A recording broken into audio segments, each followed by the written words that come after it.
께서 요셉의 형들을 다루고 계시는 부분들을 함께 살펴보았습니다.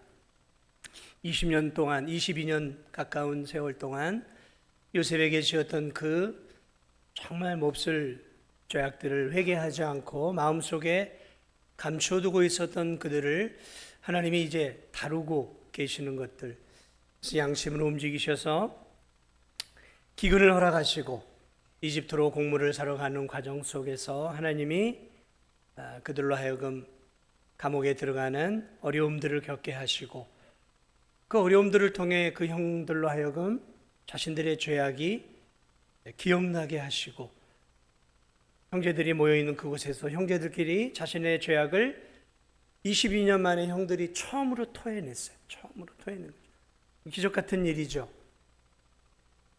근데 하나님은 거기서 이들을 멈추고 있지 않아요. 이들은 앞으로 이스라엘이라고 하는 큰 나라의 12지파의 부족장, 머리가 될 사람들이란 말이죠.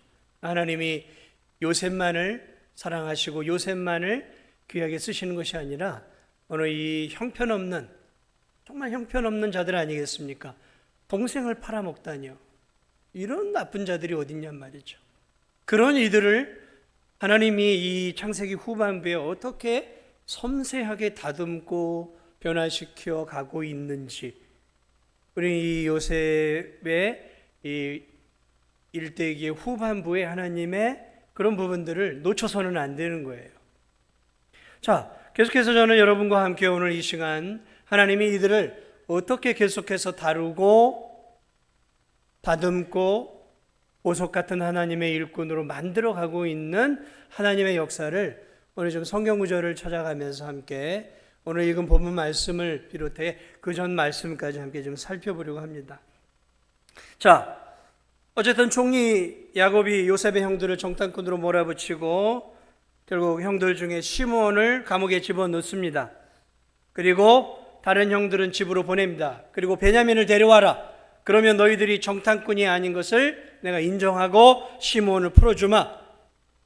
그래 이들이 이제 곡물을 가지고 시므온은 감옥에 갇혀 있고 이제 고향 집으로 갑니다. 이제 막내 동생을 데려와야 하는 책임이 생겼어요. 자, 요셉의 형들은 이제 돈을 주고 곡물을 사서 돌아오게 됩니다. 자, 그리고 이제 돌아오는 과정 속에 여관에 머물게 되어지죠. 그리고 거기서 한날에 잠을 자려고 여관에 들어가게 되어지고 이제 요셉의 한 형 중에 한 명이 나귀에게 먹일 그런 곡물을 먹이기 위해서 곡물 자루를 푸는데 놀랍게도 그 곡물 자루 안에 자신들이 이집트 총리에게 지불했던 곡물값이 고스란히 다 들어있는 거예요. 고스란히 다 들어있는 거예요. 우리 42장 26에서 28절 우리 한번 띄워줄 수 있으면 한번 띄워주시겠습니까? 42장 26에서 28절입니다. 42장 우리 함께 읽어보겠습니다. 그들이 곡식을 나귀에 싣고 그곳을 떠났더니 한 사람이 여관에서 나귀 먹이를 주려 자루를 풀고 본즉 그 돈이 자루 아귀에 있는지라 그가 그 형제에게 말하되 내 돈을 도로 넣었도다. 우리 도다. 이에 그들이 혼이 나서 떨며 서로 돌아 하나님이 어찌하여 이런 일을 우리에게 행하셨는가 하고. 본문을 그대로 띄워주세요. 자, 기가 막힌 일이 지금 일어났어요. 그렇지 않아도 정탐꾼으로 몰려 시므온이 지금 감옥에 갇혀 있는 상황에서 곡물을 가지고 고향으로 돌아가고 있는데 이 곡물 자루 안에 그 돈이 그대로 고스란히 있는 거예요. 그 돈이 고스란히 있는 거죠. 이 난리가 난 거죠. 이게 이제 이집트 총리에게 알려지게 되어지면 도둑놈으로 오해가 되어지는 것이죠.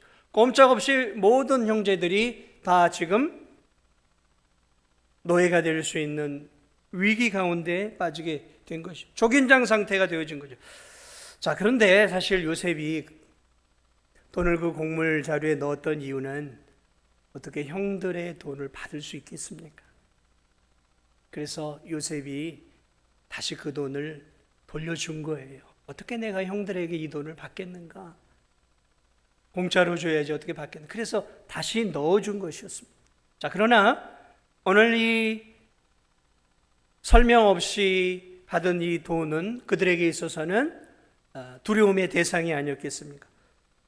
이 돈을 바라보면서 이 지금 형제들이 깜짝 놀라고 두려움 가운데 휩싸이게 되었죠. 자, 그런데 이 어려움 속에서 지금 28절 후반절에 이들이 서로 돌아보며 말하되 뭐라고 얘기하냐면, 이 말을 우리가 주의 깊게 들어야 돼요. 하나님이 어찌하여 이런 일을 우리에게 행하셨는가? 지금 이 형제들이 누구의 이름을 지금 드러내고 있습니까? 하나님이. 사실 돈을 넣은 건 요셉이잖아요. 그리고 누군가가 우리를 모함하기에 넣었다라고 생각할 수도 있잖아요. 그런데 오늘 이 형제들의 심경에 어떤 변화가 있냐면, 하나님이 어찌하여 우리에게 이런 일을 행하셨는가? 이 형들의 삶 속에서 지금 절절하게 하나님이 멀리 있었던 하나님이 아니라 이제 인격적이고 자신들의 삶 속에서 역사하는 그런 인격의 하나님으로 이들에게 지금 다가오고 있다는 것이죠. 그러니까 지금 자기들에게 일어난 일들이 우연한 일이거나 어쩌다 일어난 일이 아니라 하나님이 주도하고 계시는 일이다라고 고백하고 있는 것이죠. 오늘 말하면 이것을 하나님의 우리는 섭리라고 얘기해요. 하나님이 우리의 삶 속에서 일하실 때 우리는 하나님이 우리의 삶 속에서 섭리하셨다라고 얘기를 하죠. 그런데 그 섭리를 지금 고백하고 있는 거죠. 이 형식적인 신앙인들이 이제 인격적인 하나님을 만나고 그 인격적인 하나님을 고백하고 있다는 거죠. 지난 20년 넘도록 지금 요셉에게 못된 죄를 지은 이들이 죄를 토해내지 않았단 말이죠. 그러니까 이들이 하나님과 그들 사이에는 죄의 간격이 있었어요. 그러니까 하나님을 깊이 있게 만나고 싶어도 만날 수가 없었어요. 그 죄 때문에. 그래서 그들에게 있어서 하나님은 대단히 형식적인 하나님이에요. 거리가 먼 하나님이에요. 그저 자신의 아버지의 하나님, 할아버지의 하나님이에요. 멀리 있는 하나님이에요. 그러므로 그들은 삶 속에서 하나님을 깊이 있게 만나고 경험해보고 체험해보지 못했어요. 그러나 하나님에 대한 믿음은 있었단 말이죠. 자, 그런데 이들이 이집트 감옥에서 3일을 지낸 후 나온 후에 자신들의 죄악을 22년 만에 형제들이 모여서 자신들의 죄악을 토해내더니 오늘 지금 이 곡물을 구입하고 돌아오는 과정 속에 이런 어려움들을 겪으면서 이들이 지금 뭘 고백하고 있냐면 살아계신 하나님을 고백하고 있는 거예요. 아, 하나님이 살아계신 하나님이시구나. 그리고 그 하나님이 우리의 삶 속에서 역사하고 계시는 하나님이시구나. 죽은 하나님, 관념의 하나님, 머릿속에 있는 하나님이 아니라 내 삶 속에서, 내 환경 속에서 지금 일하고 계시는 역사하는 하나님이심을 이들이 지금 고백하고 있다라는 거예요. 인격의 하나님을 고백하고 있는 거죠. 섭리하고 계시는 하나님을 이들이 고백하고 있다는 거예요.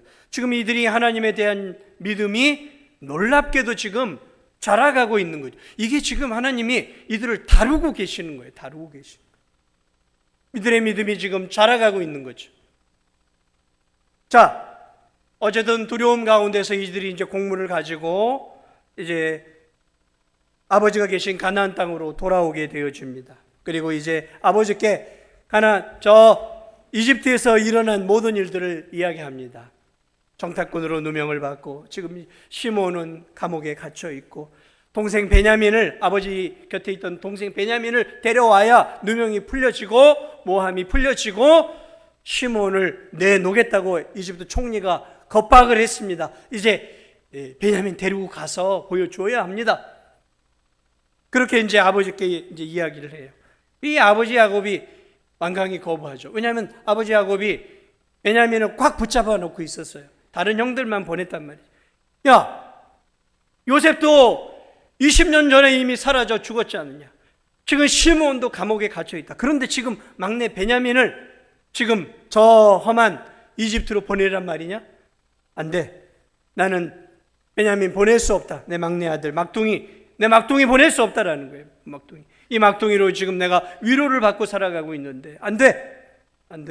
완강히 거부해요. 완강히 거부합니다. 자, 이렇게 완강히 거부할 때 우리 42장 37절 한번 띄워주시겠습니까? 42장 37절 우리 한번 읽어보도록 하겠습니다. 장자 르우벤이 완강히 거부하는 아버지를 향해 말하고 있는 것입니다. 우리 함께 읽겠습니다. 시작.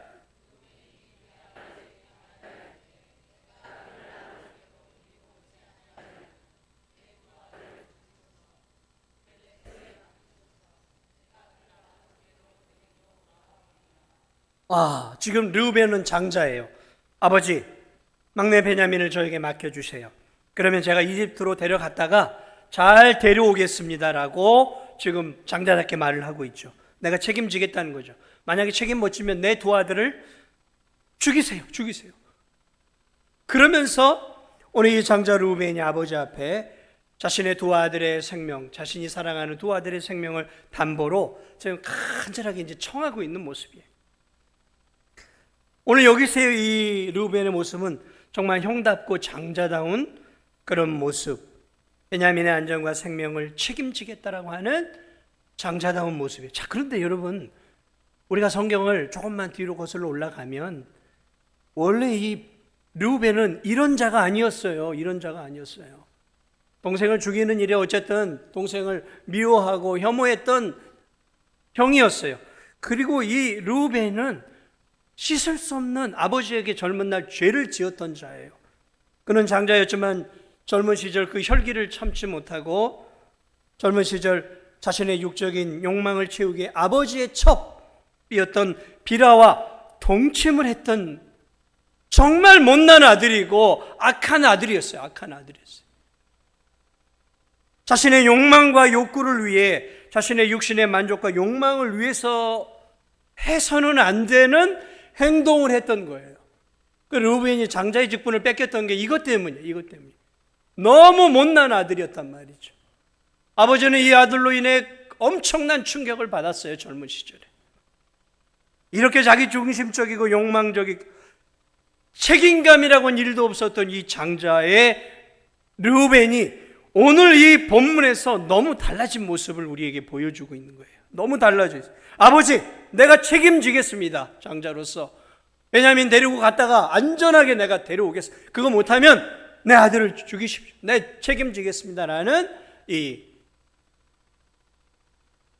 욕망 중심이었던 이 르우벤의 이 모습들. 아버지 앞에 조금 과장된 표현이죠. 그런다고 해서 무슨 아버지가 손자들을 죽이겠습니까? 그만큼 자기가 책임을 지겠다라고 하는 강한 의지를 표현하고 있는, 자신을 헌신하고 희생하고 있는 이 르우벤의 모습. 너무 달라진 모습이에요. 든든한 맏형의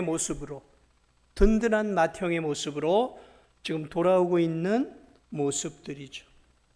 여러분, 지금 이 형들의 믿음과 인격에 지금 이 이집트로 갔다 오는 이 어간 속에, 이 짧은 어간 속에 놀라운 변화를 지금 하나님이 어려움을 계속 주면서 일으켜내고 있는 것이죠. 하나님이 이 형들을 지금 만지고 다듬고 있는 모습이에요.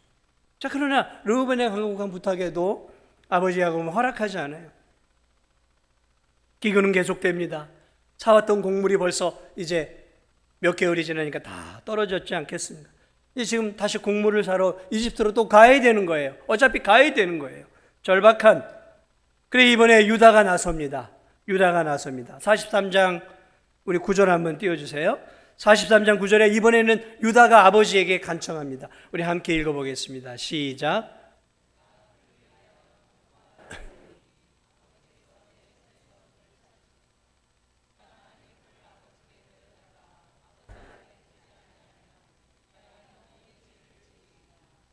이번에는 유다가 나서고 있어요. 유다가.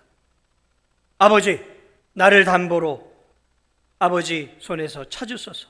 내가 만일 그를 아버지께로 다시 데려오지 않으면 내가 영원히 아버지께 죄를 짓습니다 하고 이번에는 유다가 나서서 베냐민을 안전하게 데려오겠다고 자기 자신을 또 헌신하고 드리고 있는 이 유다의 모습을 보여요. 여러분 이 유다도 마찬가지예요. 이 사람 되게 이기적인 사람이었어요. 굉장히 딱딱한 사람이었습니다. 자기 며느리가 잘못했을 때 자기는 죄 지은 것에 대해서 관대했는데 며느리가 죄를 지니까 불에 태워버리라 하면서 아주 냉혈한처럼 며느리를 불에 태워버리라고 얘기를 할 만큼 그런 사람이었어요. 이 유다라는 사람. 성경적으로 보면 유다는 딱딱하고 고지식하고 이기적이었고 자신에게는 관대하지만 타인에게는 굉장히 엄격한 사람이었어요. 자, 그런데 이 유다도 지금 놀랍게 지금 변화되고 있어요. 아버지, 내가 책임지겠습니다. 모든 책임을 나에게 맡겨주옵소서.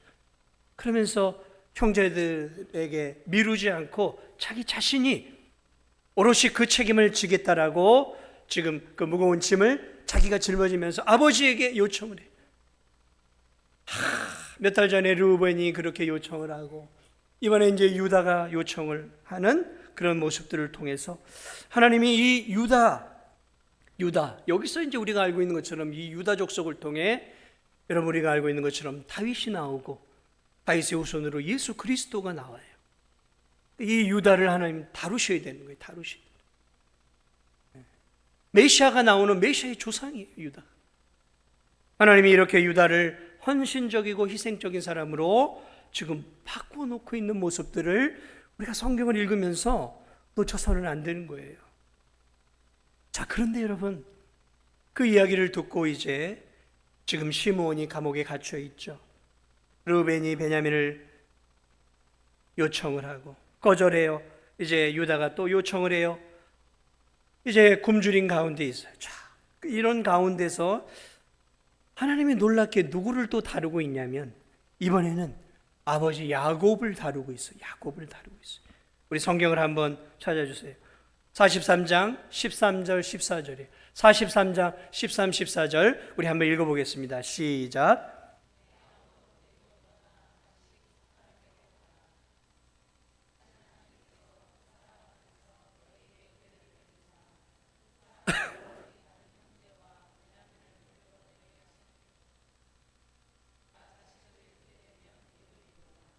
예, 여기 이 말씀 속에 하나님이 야곱을 또 이 고난과 어려움 속에서 이번에는 야곱을 더 큰 믿음으로 지금 다듬고 계시는 이번에는 아버지를 다듬고 있어요. 아버지를 어떻게 다듬고 있습니까?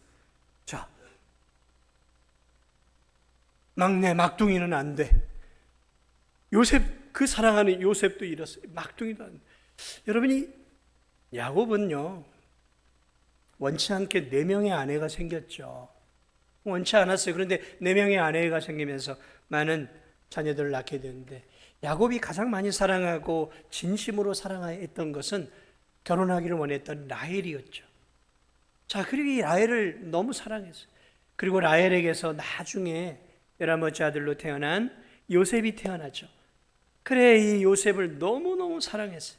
근데 라헬이 이렇게 오고 하는 이 여정 속에서 라헬이 2번째 베냐민을 낳다가 죽게 되어지죠. 그래 이 요셉이 라헬에 대한 사랑이 야곱에게로 전가가 되어져서 야곱을 너무 좋아한 정도가 아니라 편애를 했어요. 편애를 했어요. 마치 옛날에 가부장적 집안의 아버지들이 장남을 유독 편애하는 것처럼 유독 편애한 거예요. 너무 편애했어요. 좋은 옷, 좋은 신발, 좋은 하여튼간 필요한 것들 다 이 장남 이렇게 막 채워주는 것처럼 이 요셉에게 그렇게 편애했죠. 이 인생에 있어서 라헬을 떠나보낸 야곱은 요셉을 너무 사랑해서 요셉을 편애하고 요셉을 붙잡고 살았어요. 자, 그러다가 요셉이 형들의 시기에 의해서 이제 팔려나가게 되고 아버지는 형들이 요셉이 짐승에 찢겨 죽였다고 말하는 그 말들을 받아들임으로 상실감에 젖어 살아져. 오랜 세월 상실감에 젖었어요. 고통을 경험합니다. 그렇게 고통을 경험하면서 요셉을 의지하던 마음이 이제 어디로 갔냐면 요셉의 동생이었던 베냐민을 이제 붙잡고 사는 거예요. 그러니까 요셉이 떠난 22년 어간 동안 야곱은 베냐민을 옆에 끼고 산 거예요. 이제 요셉 대신에 베냐민을 붙잡고 산 거예요. 그가 하나님을 의지하고 살았지만 그의 위로는 베냐민이었어요. 그전에는 요셉이었고 이번엔 베냐민이었단 말이죠. 베냐민이었어요. 그래서 곡물을 사러 갈 때도 베냐민은 남겨놨어요. 베냐민 너는 안 돼. 베냐민은 그에게 있어서 인생의 위로고 기쁨이었어요. 하나님이 그의 인생의 가장 큰 기쁨과 위로가 아니라 야곱에게 있어서 그의 인생에 지금 현재 본문에 등장하는 그의 인생의 가장 큰 위로와 기쁨을 줬던 것은 진짜 막둥이였던 베냐민이었다라는 거죠. 자, 그런데 그 베냐민을 자꾸 달라고 하니까 안 돼라고 지금 했어요. 자, 그런데 야곱이 기도했겠죠. 이 어려움 속에서 고민했겠죠. 그리고 기도와 고민 속에 마침내 결론을 내립니다. 그러면서 베냐민을 데리고 가라. 하나님께서 너희들에게 베냐민에게 나는 은혜를 주실 것을 믿는다 하며 베냐민의 생명을 하나님께 맡겨요. 하나님께 맡겨요. 자식의 생명을 하나님께 맡기고 있어요. 그리고 그렇게 편애했던 베냐민을 내어놓으면서 이제 인생의 위로를 인간에게서 찾고 있던 요셉이 이제 베냐민을 내어놓으면서 자신의 진정한 위로가 되신 그 하나님을 자신의 인생의 가장 큰 위로와 기쁨으로 바꾸고 있는 야곱을 바꾸고 계시는 야곱이 변화되어지는 또 하나의 모습이 오늘 이 본문에서 드러나고 있다는 거죠. 이 시련과 역경을 통해 형들만 다루고 있는 게 아니라 지금 아버지 야곱을 더 성숙한 야곱, 성숙한 이스라엘이라고 하는 나라의 머리로 지금 변화시키고 있는 모습들을 바라보게 되어집니다. 자, 이렇게 해서 이제 이들이 곡물을 사러 베냐민을 데리고 이제 가게 되어집니다. 자, 그리고 오늘 본문에 이제 그런 내용들이 나요. 요셉이 그들을 환대합니다. 시몬을 감옥에서 내줍니다. 그리고 그들에게 만찬을 베풀어줘요. 그리고 그들이 이제 곡물을 또 삽니다. 잔뜩 곡물을 사서 이제 고향으로 다시 돌아옵니다. 이제 이 요셉의 형들은 모든 것들이 다 해결됐다고 생각했어요. 시몬도 살아났고 베냐민도 다시 가게 되어졌습니다. 곡물도 다시 샀어요. 원하는 대로 다 되었어요. 자, 그런데 가고 있는데 갑자기 말발굽이 추격을 해옵니다. 그러면서 요셉의 시종들이 쳐들어옵니다. 너희들이 우리 총리의 은잔을 훔쳐갔지. 우리 총리가 점치는 은잔을 너희들이 훔쳐갔지. 그러니까 이 생뚱맞은 말이에요. 아니, 우리가 무엇을 훔쳐간 적 없다라고. 만약에 훔쳐간 자가 있다고 하면 그 자는 죽을 것이고 우리는 당신들의 종이 되겠습니다. 그래 한 사람 한 사람 풀어가는데 베냐민의 자루 속에서 총리의 은잔이 발각이 되어집니다. 총리의 은잔이 거기 안에 들어가 있는 것이죠. 누가 넣었겠어요? 네, 요셉이 넣었죠. 총리의 은잔이 거기에 들어가 있었어요. 기겁을 하게 되어지는 거죠. 야, 이제 우리는 다 죽었구나. 베냐민 속에 들어가 있어요. 베냐민 속에. 아니다. 베냐민만 잡아가겠다 그랬어요, 지금. 베냐민만 잡아가겠다. 그러면 어떻게 될까요? 예, 할 수 없죠. 뭐 베냐민 데려가십시오. 이게 이제 옛날의 형들의 모습이에요. 그래야 되는 거죠. 옛날의 형들은 요셉도 팔아버렸는데 이 베냐민만 이제 잡히면 자기들은 그래도 살 수 있는 거잖아요. 자, 그런데 우리 44장 16절 한번 찾아주시겠습니까? 44장 16절에서 우리 함께 읽어보겠습니다. 시작.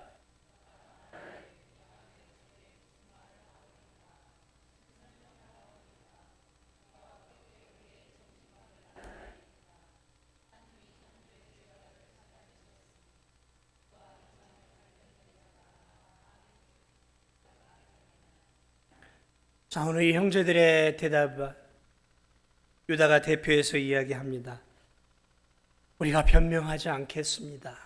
얼마든지 변명할 수 있는 상황이잖아요. 그러나 이들은 이제 알고 있었던 거예요. 우리가 변명하지 않겠습니다. 하나님이 종들의 죄악을 찾아내셨습니다. 지금 우리에게 일어나는 이 모든 것은 우리가 요셉에게 지었던 죄에 대한 벌입니다. 그들이 지금 그걸 고백하고 있는 거예요. 하나님이 그것을 보고 계셨고 듣고 계셨고 기억하고 계셨다가 하나님이 지금 이러한 어려운 환경, 우리의 죄한테 대한 벌로 하나님이 내리고 있는 것입니다. 그러므로 우리는 이 죄를 달게 받겠습니다. 지금 은자에 들어간 베냐민만이 아니라 우리 모두를 다 당신의 종으로 삼으소서.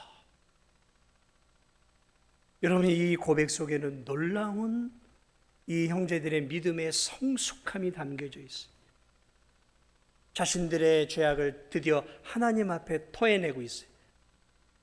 지난주에는 스스로가 죄악들을 드러냈지만 하나님 앞에서는 안 그랬어요.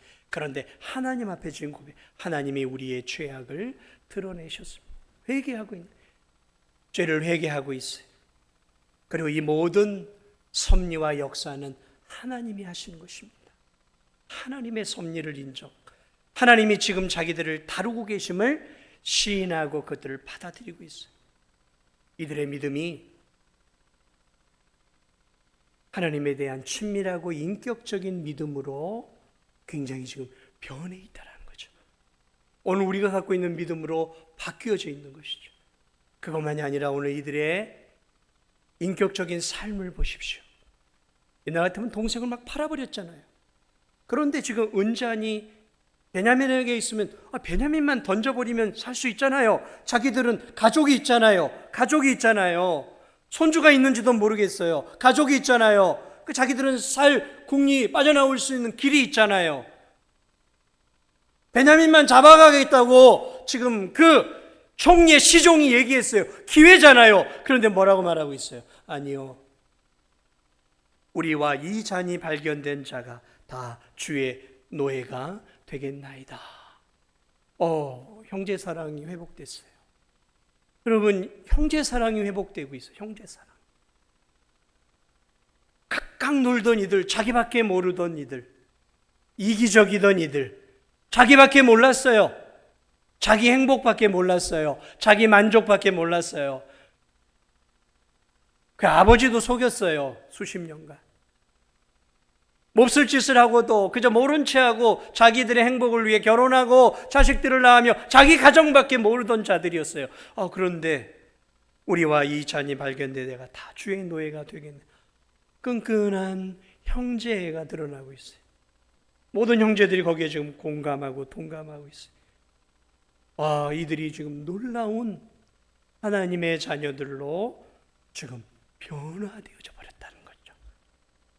그러므로 사랑하는 여러분이 창세기 후반부를 다루면서 하나님이 어떻게 이스라엘이었던 야곱과 그리고 그 12지파의 형제들을 다듬으며 위대한 하나님의 족장들로 만들어가고 있는지 하나님의 일하심을 우리가 놓쳐서는 안 된다는 것이죠. 사랑하는 여러분, 하나님은 요셉만 사랑했던 것이 아니에요. 야곱만 사랑했던 것이 아닙니다. 이 못난 형들을 다듬으며 사용하고 있는 모습들, 그리고 그들을 다듬고 그들을 회개케 하시고 다듬고 믿음으로 성장시키기 위해 하나님이 기근과 그리고 이집트에서의 요셉을 총리로 만드시고 또 고난과 시련이라고 하는 그런 환경들을 하나님께서 적절하게 사용하심으로 하나님께서 이들을 다듬으며 보석 같은 하나님의 일꾼으로 만들어가고 있는 그런 하나님의 일하심을 오늘 우리가 볼 수 있는 것입니다. 사랑하는 여러분, 하나님이 요셉만, 야곱만, 그리고 그들의 형제들만 이렇게 사랑하시고 정금 같은 사람으로 만들어 가실까요? 아니요, 그렇지 않습니다.